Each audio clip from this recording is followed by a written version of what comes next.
Hey guys, how are we all? Welcome to the first ever episode of the Twist the Bones podcast. I am so excited, guys. Honestly, I can't even put it into words how excited I am to actually start this podcast. So basically, each week I'm going to be reading and reacting to a bunch of spooky, scary, horrifying and weird stories that range from sort of ghosts and the paranormal to real life encounters with creepy people and potentially dangerous people. You know, those kind of stories. Yeah, that kind of vibe. But before I do actually get into reading the first stories that I've come across this week, I just want to quickly go over some sort of housekeeping things before I get into them, with it being the first ever episode. So firstly, I just wanted to introduce myself. So my name is Megan, or if you follow me on Instagram, the Alien Queen. Oh my god, how obnoxious does that sound? Seriously, I'm just kidding. But anyway, I adore ghost stories. I love listening to them. I love the whole let's not meet stories on Reddit, that kind of vibe. And I've been desperate to have my own space in the podcasting world where I can just curl up with a blanket, be super, super cozy. Today's kind of the perfect weather for it because there is a full-on storm brewing outside. I can just grab a nice hot beverage of some sort and just share some really spooky stories that I've come across. So yeah, hence the birth of the Twist the Bones podcast. The episodes will be available on YouTube, but there won't be any videos really because I'm keeping this one super chilled, without having to worry about doing a full face of makeup or making sure I've got a big set ready.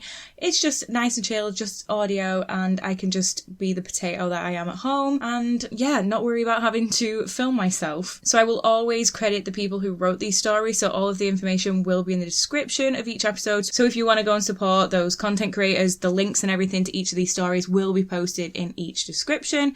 And finally, if you have your own scary story, so whether that be like, I don't know, an encounter with a stalker, like a real life person, or you've had your own paranormal experience and you want it to feature in a future episode, please, please, please reach out and send your story over to me because I would absolutely love to read it out. So you can either do that by using the Facebook page, it's just Twist the Bones Podcast, or you can email it to twistthebonespod@gmail.com. Again, those links and the information will be in the description. But yeah, that was quite a lot, but let's just get straight into it because I'm so excited. I haven't actually read any of these stories yet, so this is my first time hearing them, so if they are terrible, I do apologise. But we are going to head over to huffpost.com, and this first one is called Ghost Bro. My house was built in 1904. It's a single-family home, wood frame setting on a concrete block foundation. I've been living here for about 12 years. Of all the weird things that my siblings and me have seen or heard in this house, this one event is my favourite. This happened to my brother. About 10 years ago, my brother and his best mates had started a garage band playing mostly Spanish rock, alternative music but in Spanish. His friends could only get together on Sunday afternoons, and they would practice into the early evening, and they would usually call it quits by 8 p.m. This was the time I usually showed up and went to bed because I worked the graveyard shift. This happened in late fall, so the days were getting shorter. They had just finished a long session when the decision to head to someone else's house came about. My brother handed his keys to his buddy so they could load up the equipment. Everyone had filed out of the basement, but the tricky part was that they needed to walk all the way to the back of the basement, up the back stairs, through the kitchen doorway, down the hall into the living room and out of the front porch. Everyone was outside sitting in my brother's truck waiting for him. My brother was walking up the back stairs when he remembered that he'd left his pancakes in a to-go container sitting on a speaker in the basement. He made the decision to go back.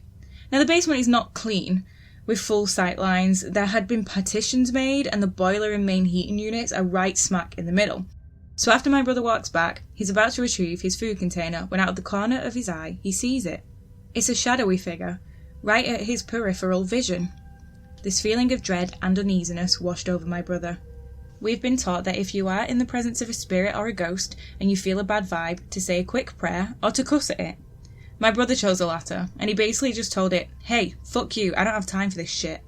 My brother started to walk to the back of the basement and briskly up the stairs, closing doors and turning off lights as he was walking out. The last light switch is on the opposite side of the front door. Luckily the door was open and the light from the street lamp was flooding the living room with its amber light. My brother said he felt something at his back, but at no point did he turn around. As he flipped the last switch, the living room went dark, as did the rest of the house. As he stepped out, he pulled on the door, closing it behind him. Still holding his food container in one hand, he jogged down the few porch steps. He walked towards the front gate. Our house resides far from the main street, essentially having a large front yard but no rear garage. As he closed the gap between himself and his friend-laden truck, he kind of smiled, and thought things over in his head, mad at himself for spooking out when there was no reason. He climbed into the driver's side of the truck, putting on his seatbelt and getting ready to pull out the parking spot directly in front of his house, when one of his friends asks, "Hey, wait, what about your brother? Isn't he coming with us?" My brother answered, "What do you mean? He went to work earlier tonight. He's already gone. Do you see his car anywhere?" The next question they asked, "So then, who was walking behind you when you were leaving the house?" So that one is a little bit spooky. I wonder if all of his friends saw this weird figure. Either way, very interesting. I mean, I think my soul would just leave my body from fear right there if someone had said that to me, especially after feeling like there was something behind you. Oh, you can just imagine the hairs on the back of your neck standing up. Not a fan of that one. That's pretty terrifying. So moving on to the next story, still on HuffPost.com, this is called The Shadow. I didn't know that's what it was called until much later. I was living in a house in Laguna Beach that had been there since the 1920s. In its history, it had been a speakeasy, a brothel, and a house for smuggling illegal immigrants. One day, my new wife and I were having an argument. I can't even recall what it was about. She walked down the block to get a cup of coffee and cool off, and I was alone in the house. The way the place was built was incredibly haphazard. There was a bedroom and a living room on one side, then a bathroom with 2 entrances. On the other side of the bathroom was a hallway that had windows in one side and 2 bedrooms on the other. From my bedroom, I could look across the hall into the bathroom, then through the bathroom and down the hall.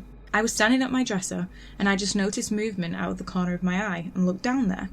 There was, and honest to God, this gives me goosebumps just typing it, 17 years later, a black figure. It was maybe 3 feet tall, and it was only vaguely humanoid. It looked like black scribbles, like someone had scribbled a human shape, but the scribbles moved, like electricity arching. That's the best way to describe it. There was no sound that I could remember. I distinctly remember when I saw it, I wasn't afraid, just like, what the fuck? Then it noticed me looking at it. I can't say it turned around, it just focused on me, I guess. Then I was scared. I didn't move, I didn't scream, nothing. I was just frozen. Because it just fucking came at me. It rushed down the hall towards me. I have no idea what it intended, but as soon as it entered the bathroom, the door closest to me just slammed shut on it. I screamed. I yelled for my wife. She wasn't home. I went the fuck outside into the daylight and didn't go back in until she got home about 10 minutes later. I don't believe in ghosts. I don't believe I saw something supernatural, but I know I saw something. I don't know what it was. Okay, how can you say you don't believe in ghosts and you don't believe you saw something supernatural, but you can say you've seen that? Because that to me does not sound anything like it belongs on this earth at all. It's weird though, because I've never heard anyone describe a figure or sort of, it's called the shadow. I've never really heard anyone describe a sort of ghostly figure as scribbles, I guess, but creepy and interesting either way. If that was me, again, probably would have just died from fear. Okay, so the next one. This is from scaryforkids.com. If it's for kids, I don't know how scary it's going to be, but either way, this is called The Wishing Well. And this is apparently by M.R. James. Many years ago, there was an exclusive boarding school in England that had a scout troop. The leader of the scout troop was a teacher, and one weekend per month, he would take the scouts on a camping trip. There was one young boy in the scout troop who was very disobedient and disruptive. His name was Stanley Jenkins, and he was always getting up to mischief. No matter how many times the teacher told him off, he would never listen. One weekend, the scouts went camping in the English countryside. They got permission to set up camp on the farmer's land. The spot was on a ridge overlooking a deep valley. The teacher warned the boys not to go off wandering on their own and told them that under no circumstances were they allowed to go down into the valley. While the teacher and the other scouts were pitching the tents, Stanley Jenkins and his friends were sitting around in the grass. They were too lazy to help set up camp. Instead, they went looking for some kind of mischief they could get up to. As Stanley Jenkins gazed down into the valley, he noticed a field that was surrounded by a barbed wire fence. At one corner of the field there was an old stone well. It looked like the field was never used, and it was overgrown with weeds and brambles. Just then, they saw the farmer who owned the land coming with his dog. As he passed by, Stanley Jenkins waved at him, and the farmer stopped to talk. "What's in that field down there?" asked Stanley Jenkins. "The one with the well inside it." "That's the wishing well," the farmer replied. "But you're not allowed to go down there. I hope your teacher told you that." Wishing well, said Stanley Jenkins. You mean if you throw some money into the well, you can make a wish? The farmer let out a grim laugh. I wouldn't know, he said. That's what they call it, but nobody around here goes near the wishing well. In all the years I've lived here, I've never set foot in that field. What's the matter with it? Asked Stanley Jenkins. All I know is the cows and the sheep keep away from it. Even my old dog wouldn't go through that field, and neither should you boys if you've got a brain in your heads. They say it's haunted. Haunted? Stanley scoffed. Haunted by who? 3 women and a man, said the farmer gravely. Who are they? Asked Stanley Jenkins. It all happened before my time, said the farmer, but I was told they died in the well, or were found dead in it. I saw them once. It was twilight, and I was standing on this very ridge. My old dog saw them too. They came out of the bushes and went crawling around. 4 of them. Just black rags and white bones. It seemed as if I could hear their bones clacking as they moved. I couldn't make out their faces. All I could see was their teeth. The boys let out a collective gasp, but Stanley Jenkins chuckled. What happened then? He asked. I don't know, said the farmer. My old dog took off running, and I took off running after him. So take my advice, boys. Steer clear of that wishing well if you know what's good for you. What a load of bull, said Stanley Jenkins. I don't believe a word of it. The next evening, the teacher gathered the scouts and did a head count. He noticed one of the boys was missing. After doing a roll call, he discovered that the missing boy was Stanley Jenkins. None of the other scouts seemed to have any idea where he was. Then one boy spoke up. Maybe he went down to the wishing well, sir, he said. The teacher's face went pale. The wishing well, he gasped, but you were all given strict instructions not to go down there. The scouts followed the teacher as he walked up to the top of the ridge and looked down into the valley below. The light was fading and it was getting cold, but there wasn't a breath of wind in the air. Can anyone see him? The teacher asked. There he is, said one of the boys, getting over the barbed wire fence. Do you see him? Yes, it's him, said another boy. I recognise his sweater. Now he's making his way towards the wishing well. That little idiot, the teacher growled. At that moment, one of the boys let out a high-pitched scream and covered his eyes. What's that black thing on the path? Cried another boy, crawling on all 4s. It's a woman. Oh God, don't let me look at her. Stop it, the teacher said loudly. Get a hold of yourselves. I'm going down there. Hancock and Fartleby... What names? Hancock and Fartleby? Anyway. Hancock and Fartleby, you run to the farmer's house and call for help. The rest of you boys stay here and don't move. The teacher ran off, leaving the boys alone on the ridge, staring down at the field below. To their horror, they saw another black figure emerge from the bushes. Then another. And another. They saw Stanley Jenkins making his way towards the wishing well. He didn't seem to notice the black figures approaching him, shuffling forwards with their arms outstretched. The boys started yelling as loud as they could, trying to warn him. As he reached the wishing well, Stanley Jenkins seemed to hear their cries. He suddenly stopped and turned around. Then he let out a scream more piercing and dreadful than any of the boys on the ridge. But it was too late. The black figures closed in on him until he was surrounded on all sides. Then they pounced. The boys stared at the scene below in a terrified silence. They could hardly breathe as they watched the horrific struggle. The hood of one of the figures fell back, revealing a white skull with stringy wisps of hair. Their gnarled, bony fingers were ripping and tearing at Stanley Jenkins, and soon his awful screaming ceased. The boys spotted their teacher running towards the field. He scrambled through the barbed wire fence, but then he stopped and wouldn't go any further. The farmer arrived with a number of policemen. The boys pointed down at the field below and screamed, "They've got him! They've got him!" over and over again. The policemen ran down into the valley. The headmaster arrived and all the boys were transported back to the school. Some of them were so traumatised that they later left the school. The teacher stayed there with the police all night. The next morning, at dawn, they found what was left of Stanley Jenkins at the bottom of the wishing well. He had been torn to pieces. His parents came to collect the remains. The farmer put up another barbed wire fence encircling the field and erected large signs with "Danger" and "Keep Out" written in large red letters. Locals in the area say that the field is now haunted by 5 ghostly black figures. 3 women, a man, and a young boy. Jesus. I'm so sorry, but I've just realised the top comment says Hancock and Fartleby, lol. I'm not the only one that noticed that, but that's so creepy. There is something about wishing wells that I think, because they are used in a lot of horror stories, there's something about them that just doesn't sit right with me, but I think it's because a lot of the time you can't see the bottom and it's just like this pit of darkness, but that is terrifying, that really is. But I actually really enjoyed that one, so you'll have to let me know what you guys think of it. But I am going to read one more. This one is a little bit shorter just because the last one was so long, but we're still on the scaryforkids.com website. and this is called handprints, and according to this, it's originally a Japanese urban legend. One day, a couple went out on a date. They wanted a little bit of privacy, so they drove to a mountain known to be a good spot for young couples. A few hours later, the sun started to go down, and they started to head home. Somehow, they made a wrong turn and found themselves on a road they weren't familiar with. It was already late though, so they continued down the narrow road until they found themselves in front of a tunnel.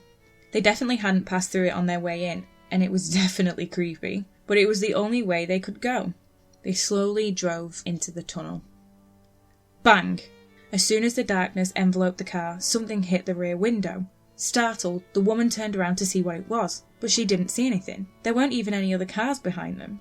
As far as she could tell, they were completely alone in the tunnel. Bang! Bang! Her boyfriend began to speed up in an attempt to get out the tunnel faster. Bang! Bang! Bang!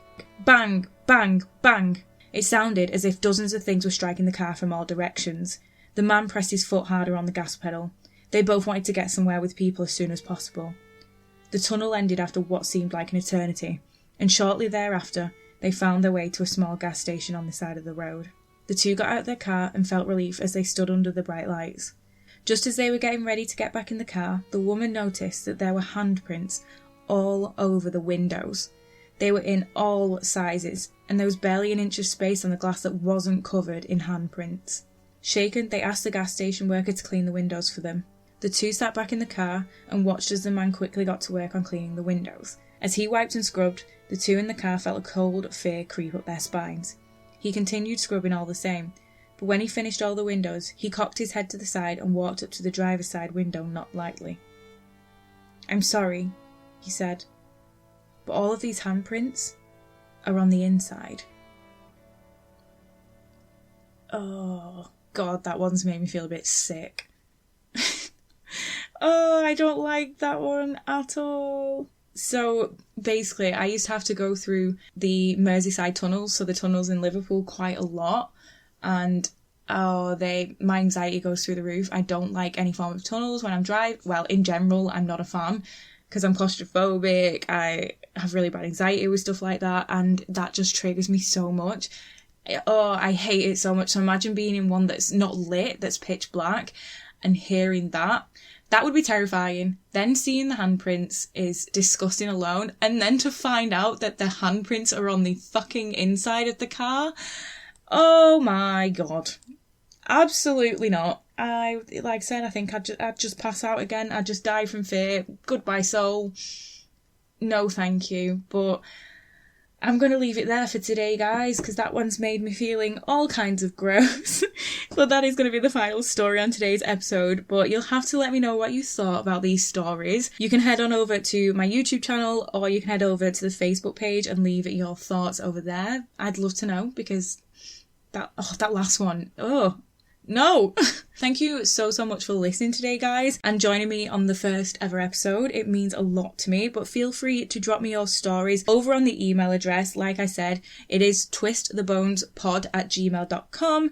I would be absolutely honoured to read them out. If you could just give a very short title or description in the subject line, that would be absolutely amazing. Also, feel free to head on over to my Instagram. It's just @AlienQueenMeg if you want to sort of keep up with me. But that is all for this episode. I will catch you in my next one. Stay spooky, guys.